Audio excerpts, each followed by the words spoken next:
Good evening everyone. आज की इस वीडियो में हम लॉ से रिलेटेड जितने भी हमारे एग्जाम है उन सब के बारे में बात करेंगे और स्पेशली हम बात करने वाले हैं कि इंग्लिश सेक्शन जो उन एग्जाम्स में पूछा जाता है उसको कैसे डील किया जाए।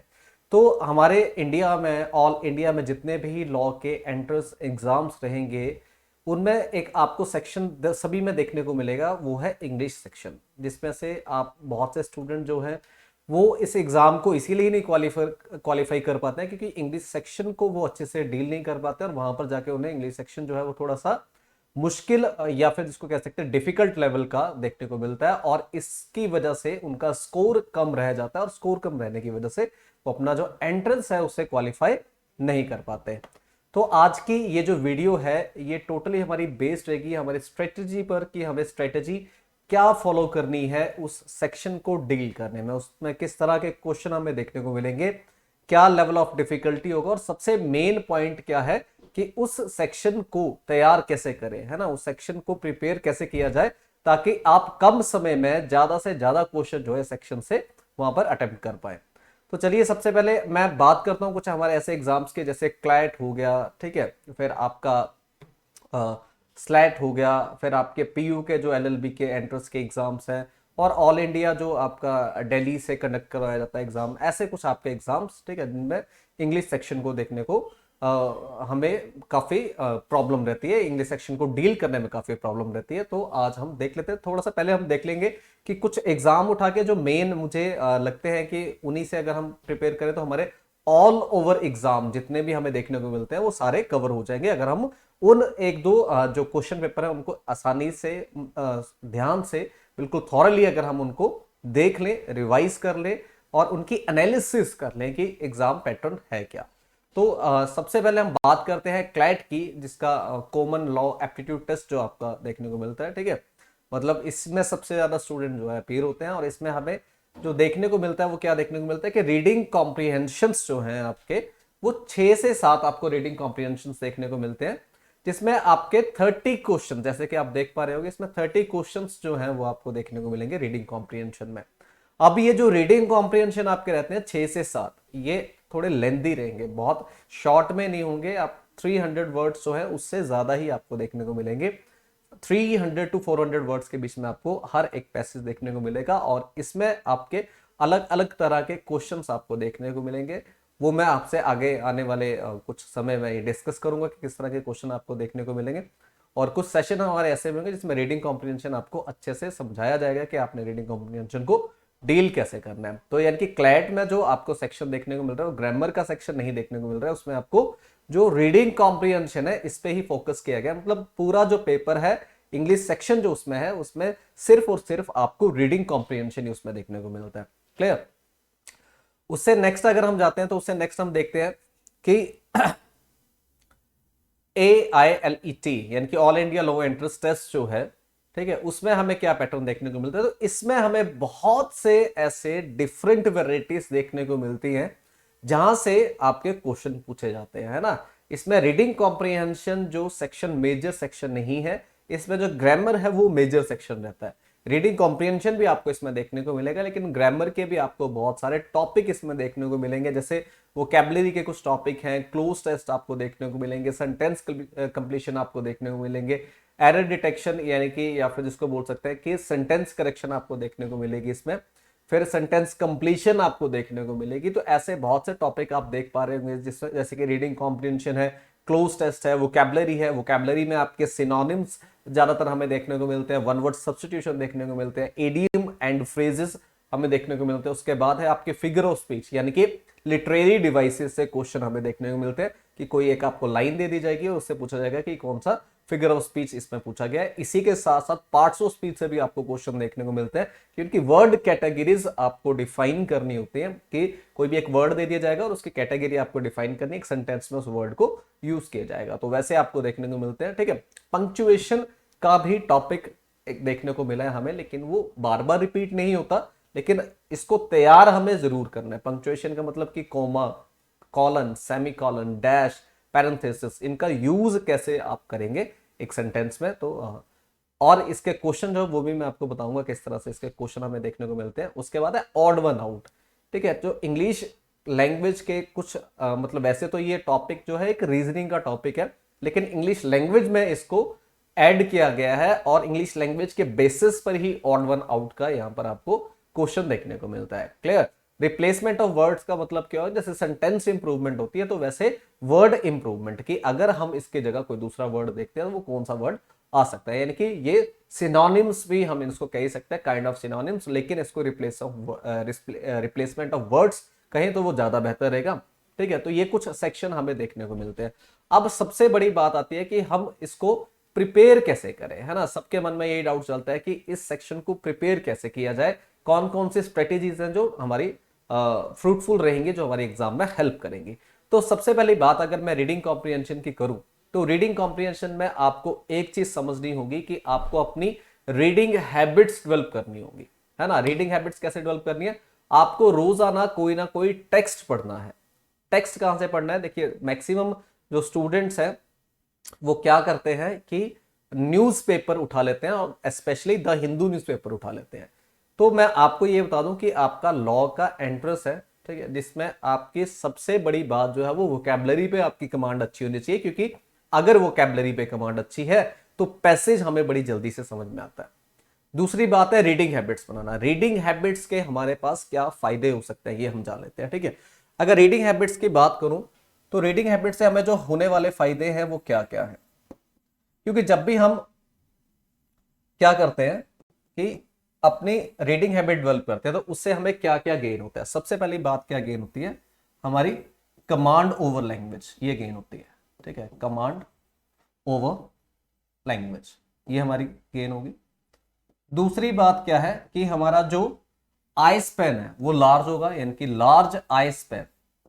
इसका मतलब क्या हुआ? इसका मतलब क्या हुआ कि आप एक ही झलक में बहुत सारे वर्ड वहां पर रिकॉग्नाइज कर पाएंगे अगर आपकी रीडिंग हैबिट्स अच्छी है। तीसरी बात क्या होगी कि आप जो पैसेज को है उसको रिटेन कर पाएंगे, ठीक है। कैसे रिटेन कर पाएंगे? फॉर लॉन्ग टर्म, मतलब आप ज्यादा समय तक उस पैसेज के बारे में जो इंफॉर्मेशन है उसको अपने माइंड में रिटेन कर पाएंगे, ठीक है। उससे नेक्स्ट क्या हमारे जो हम गेन करते हैं वो हम स्किमिंग टेक्निक जो है वो वहां से हम गेन कर लेते हैं, मतलब पैसेज को देखकर फटाफट से जान लेना कि पैसेज किसके बारे में है, वो चीज हम गेन कर लेंगे। और सबसे बड़ी बात जो हमें यहां पर एग्जाम में जो हेल्प करती है, जो सबसे बड़ी बात है जो हेल्प करती है, वो क्या हेल्प करती है कि आपका जो टाइम मैनेजमेंट है ना वो बड़ी स्ट्रांग होती है, ठीक है, कि आप ज्यादा समय नहीं लोगे किसी भी पैसेज को सॉल्व करने में। क्योंकि देखिए, अब दो तरह के स्टूडेंट जो है आपके एग्जाम में आपको देखने को मिलेंगे। एक ऐसा स्टूडेंट होगा जिसने रीडिंग हैबिट्स अपनी नहीं बनाई, है ना, जिसने दो चार पैसेजेस जो है प्रैक्टिस किए और उसके बाद वो एग्जाम में बैठ गया। और एक स्टूडेंट ऐसा होगा जिसने अपनी रीडिंग हैबिट्स को बहुत डेवलप किया और रीडिंग हैबिट्स को डेवलप करने के बाद वो एग्जाम में बैठ रहा है। अब मान लीजिए कि एक पैसेज आपका 300 to 400 वर्ड्स का, 400 वर्ड्स का हम एक पैसेज ले लेते हैं। अब 400 वर्ड्स का पैसेज करने में एक स्टूडेंट लगा रहा है 10 मिनट। कौन स्टूडेंट 10 मिनट लगा रहा है? जिसने कभी प्रैक्टिस नहीं की रीडिंग हैबिट्स की, ठीक है। और एक ऐसा स्टूडेंट जिसकी रीडिंग हैबिट्स 12 है, तो वो 4 से 5 मिनट में ही इस पूरे पैसेज को सॉल्व कर पाएगा। अब ये चीजें जो है, अगर जब आपकी ये चीजें डेवलप हो जाती हैं तो उसके बाद आपको समझ में आता है कि रीडिंग कॉम्प्रिहेंशन में क्वेश्चन कैसे हमें देखने को मिलते हैं, है ना। आप एक जो आपने अपनी रीडिंग हैबिट्स डेवलप कर ली, उसका टेक्निक्स के ऊपर आपने जाना है कि आपको क्वेश्चन कैसे देखने को मिल रहा है, क्वेश्चन लेक्सिकल आपने कैसे डील करना है, इन्फ्रेंशियल क्वेश्चन कैसे डील करने, कॉन्टेक्चुअल कैसे करने, इवैल्यूएटिव क्वेश्चन कैसे डील करने, टोन रिलेटेड क्वेश्चन जो है वो कैसे डील करने। तो ये सब चीजें जो है ये आपको क्या करनी होगी, टेक्निक्स अपनी डेवलप करनी होगी रीडिंग कॉम्प्रिहेंशन में। लेकिन उन टेक्निक्स को डेवलप करने का फायदा तभी है जब आपके पास क्या है, रीडिंग हैबिट्स है, ठीक है। तो रोजाना आप लोग क्या करेंगे, आप स्टार्ट करेंगे कोई भी टेक्स्ट बुक्स पढ़ना, ठीक है, कोई भी टेक्स्ट बुक्स, कोई भी टेक्स्ट बुक्स। और प्रेफरेबली आप क्या करेंगे, आईसीएससी बोर्ड की टेक्स्ट बुक्स पढ़ेंगे। 7, 8, 9, 10 इनमें से कोई भी ले सकते हैं, 7th की भी, 8th की भी, 9th की भी और 10th की, इनमें से कोई भी आप अपनी बुक ले सकते हैं। क्लियर? अगर आप यही नहीं पढ़ना चाहते तो सेकंड जो प्रेफरेंस है वो क्या है आपकी, वो है the economic times, the economic times. ठीक है। इसमें जो आपको लैंग्वेज देखने को मिलेगी वो आपकी एज इट इज वैसे ही देखने को मिलेगी जैसे आपके एग्जाम में आती है। अगर आप द हिंदू न्यूज़पेपर उठाते हैं तो मैं ये नहीं कह रहा कि आप उसको ना पढ़ो, उसको पढ़ो, लेकिन वो आपका बहुत टाइम टेकिंग न्यूज़पेपर रहेगा, क्योंकि उसमें जो लैंग्वेज है वो बहुत ही डिफिकल्ट यूज की जाती है और उसके लिए आपकी वोकैबुलरी बहुत हाई लेवल पे होनी चाहिए। क्लियर। तो वोकैबुलरी भी आप अपनी इंक्रीज करते रहें, और वोकैबुलरी इंक्रीज करने के लिए आप बहुत सी बुक्स फॉलो कर सकते हैं। जैसे कि अगर मैं कहूं, अगर आप स्टार्टिंग करना चाहते हैं वोकैबुलरी की, तो आप वर्ड पावर मेड इजी, ये बुक आप फॉलो कर सकते हैं। और अगर आपकी वोकैबुलरी अच्छी है, आपको वोकैबुलरी रिवाइज करनी है, आपको इंपॉर्टेंट वर्ड्स चाहिए, तो ब्लैक बुक आती है एक वोकैबुलरी की, आप उसको फॉलो कर सकते हैं। ठीक है। तो ये दो बुक्स जो हैं इनको फॉलो करते रहो वोकैबुलरी के लिए, आपकी वोकैबुलरी अच्छी हो जाएगी। स्टार्टिंग आप वर्ड पावर मेड इजी से करो, और इसके साथ साथ आप ये बुक भी लेकर रखो, क्योंकि ब्लैक बुक में आपको सब कुछ देखने को मिलेगा, स्पेलिंग टेस्ट देखने को मिलेगा, वन वर्ड सब्स्टिट्यूशन और idiom and phrases, antonyms, synonyms, ये सब आपको इसमें देखने को मिलेंगे। क्लियर। ब्लैक बुक में ये मतलब कंप्लीट एक पैकेज है आपका, जिसमें आपको सारे ही वोकैबुलरी, हर वैरायटी वोकैबुलरी की आपको देखने को मिलेगी। तो दो काम आप जरूर करेंगे कि रोज आप हाफ एन आवर जो है वो रीडिंग पे देंगे। हाफ एन आवर तक आपने या न्यूज़पेपर पढ़ना है, या फिर आप पढ़ सकते हैं क्या, कोई भी टेक्स्ट बुक्स। और मैं अगर प्रेफर आपको करूं, या मैं रिकमेंड अगर आपको करूं, तो मैं रिकमेंड करूंगा कि आप टेक्स्ट बुक्स को ज्यादा पढ़िए। ठीक है। लेकिन अगर आप न्यूज़पेपर पढ़ते हैं तो उससे एक फायदा आपको यह मिलेगा कि आपके जो जीके है, ठीक है, general knowledge about national and international affairs, वो थोड़ी सी आपकी क्या होती है कि एनहांस होती है, जिसको हम कह सकते हैं कि थोड़ी सी उसमें क्या इंप्रूवमेंट हमें देखने को मिलती है। तो ये भी एक फायदा रहता है न्यूज़पेपर पढ़ने का।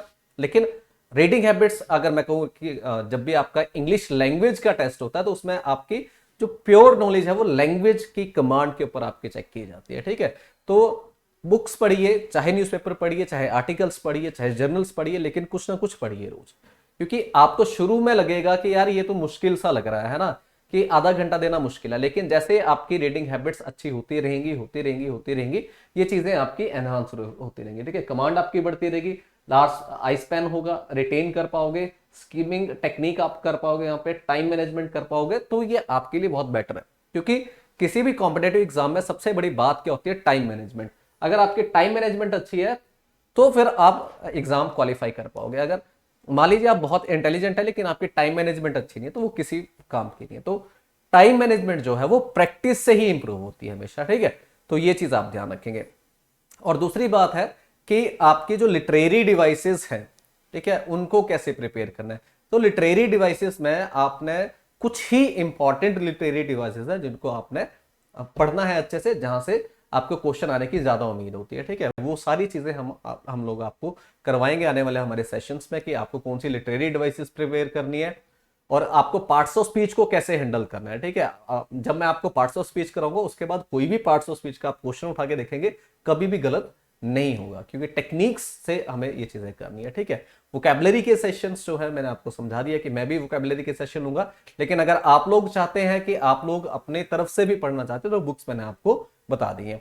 ग्रामर के लिए आपने क्या करना है, क्योंकि इसमें ग्रामर जो है वो बाकी कॉम्पिटेटिव एग्जाम से थोड़ी सी डिफरेंट आती है। ठीक है। तो सबसे पहले आप अपनी ग्रामर जो है उसको इंप्रूव करें, उसके बेसिक्स जो है उनको इंप्रूव करें।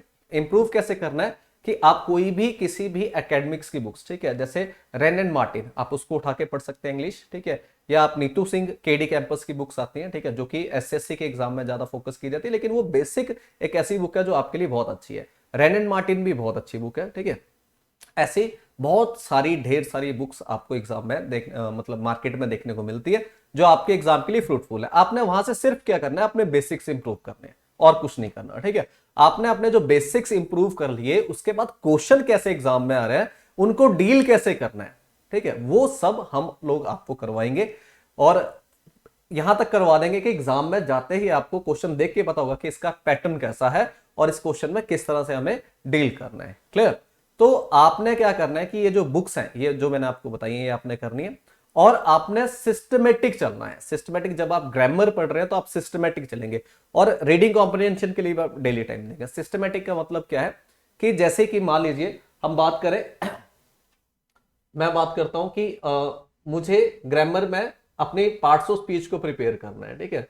तो मुझे सारी पार्ट्स ऑफ स्पीच प्रिपेयर करनी पड़ेंगी। उसके लिए मुझे क्या करना पड़ेगा, उसके लिए मुझे एक काम करना पड़ेगा कि सबसे पहले पार्ट्स ऑफ स्पीच हमें प्रिपेयर करनी है, तो उसका बेसिक क्या है पार्ट्स ऑफ स्पीच का। ठीक है, पार्ट्स ऑफ स्पीच में क्या मतलब है कि हमें वर्ड कैटेगरीज, कि वर्ड कैटेगरीज क्या क्या है वो हमें समझनी होगी। क्लियर। उसके बाद फिर हमें जो भी हमारी बैकबोन ऑफ इंग्लिश लैंग्वेज, जैसे हम मान लीजिए हमने एक चैप्टर पढ़ लिया टेंस, अब टेंस से रिलेटेड हमारे बहुत सारे चैप्टर हैं, जैसे है क्वेश्चन टैग, ठीक है, क्वेश्चन टैग, कंडीशनल सेंटेंसेस,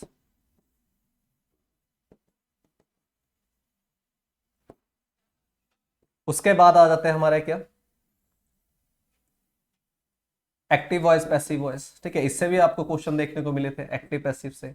फिर आ जाती है आपकी क्या नरेशंस आ जाएंगे। ठीक है, मतलब ऐसे आपने एक जो क्लस्टर है आपने उसको समझना है कि टेंसेस पे बेस्ड कैसे कैसे क्वेश्चन हो सकते हैं। ठीक है, क्वेश्चन टाइप के हैं, कंडीशनल सेंटेंसेस के हैं, एक्टिव पैसिव के हैं, और फिर नरेशन के क्वेश्चंस हैं। ठीक है, ऐसे बहुत से क्वेश्चन हैं जो आपके टेंसेस पे बेस्ड है, तो आप ऐसे क्लस्टर बना के चलेंगे कि इससे रिलेटेड कैसे क्वेश्चन आ सकते हैं। ठीक है, अगर हम क्वालिफायर्स की बात करें तो एडजेक्टिव एडवर्ब्स आ जाएंगे। ठीक है, कि क्वालिफायर्स पे कैसे क्वेश्चन आ सकते हैं, तो क्वालिफायर्स में आपको एडजेक्टिव एडवर्ब, तो इन सब के आपको क्या करने हैं, आपको सिर्फ और सिर्फ बेसिक जो है वो आपको स्ट्रॉन्ग करना है, बाकी कुछ नहीं आपको करना, आपको सिर्फ बेसिक्स पे ज्यादा ध्यान देना है कि इसके बेसिक्स कैसे आप इंप्रूव करेंगे। ठीक है, बाकी जो आपके आने वाले सेशंस रहेंगे, ठीक है, उनमें मैं आप लोगों के साथ बिल्कुल जैसा एग्जाम में पैटर्न है उसी तरह के क्वेश्चन आपके साथ मैं डिस्कस करूंगा और आपको समझाऊंगा कि किस तरह से आप इन क्वेश्चंस को इजीली कर पाएंगे और टेक्निकली, है ना, क्योंकि ऐसा ना हो कि एग्जाम में आपने क्वेश्चन तो सारे कर दिए लेकिन वो क्वेश्चन गलत है, तो ये भी टेक्निक गलत है। कहीं ऐसा ना हो कि आपने क्वेश्चन सही करे सारे लेकिन क्वेश्चन करे आपने 5-6 हैं, तो वो भी गलत है। आपको क्या करना है कि कम से कम समय में ज्यादा से ज्यादा क्वेश्चन विद 100% एक्यूरेसी आपको वहां पर करने हैं। क्यों? क्योंकि अगर आप क्वेश्चन ज्यादा कर रहे हो, कम कर रहे हो, लेकिन एक्यूरेसी बहुत जिसको कहते हैं कि कम है, ठीक है, तो फिर कोई फर्क नहीं पड़ता आपने जितने भी क्वेश्चन किए हो, तो वो क्वेश्चन हमारे गलत ना हो, रीडिंग कॉम्प्रिहेंशन हम जल्दी से कर पाए। ठीक है, इन टेक्निक्स को डेवलप करना है, उसमें मैं आपकी पूरी मदद करूंगा और अपने आने वाले सेशंस में इन पे डिटेल्ड डिस्कशन भी हमारी चलती रहेगी। क्लियर? तो आप लोग हमसे जुड़िए। अगर आप में से किसी ने अभी चैनल सब्सक्राइब नहीं किया तो उस चैनल को सब्सक्राइब कर लें, और अगर आपके कोई नियर एंड डियर इस एग्जाम के लिए प्रिपेयर करना चाहते हैं तो उनको भी प्लीज आप ये फॉरवर्ड करें ताकि वो भी हमारा चैनल सब्सक्राइब करें और हमारे साथ जुड़ जाए और जल्दी से जल्दी अपनी प्रेपरेशन जो है वो लॉजिकली एंड एक ऑथेंटिक वे में शुरू करें। क्लियर? तो मिलेंगे अपने अगले सेशंस में जिसमें मैं आप लोगों के साथ सब कुछ डिस्कस करने वाला हूं कि किस तरह से तैयारी करें, क्या क्वेश्चंस है, क्या टाइप्स है, क्या लेवल ऑफ डिफिकल्टी है, सब कुछ अपने आने वाले सेशंस में आप लोगों के साथ डिस्कस करता रहूंगा। तो मिलेंगे अपनी नेक्स्ट वीडियो में। Thank you so much, have a nice day, bye.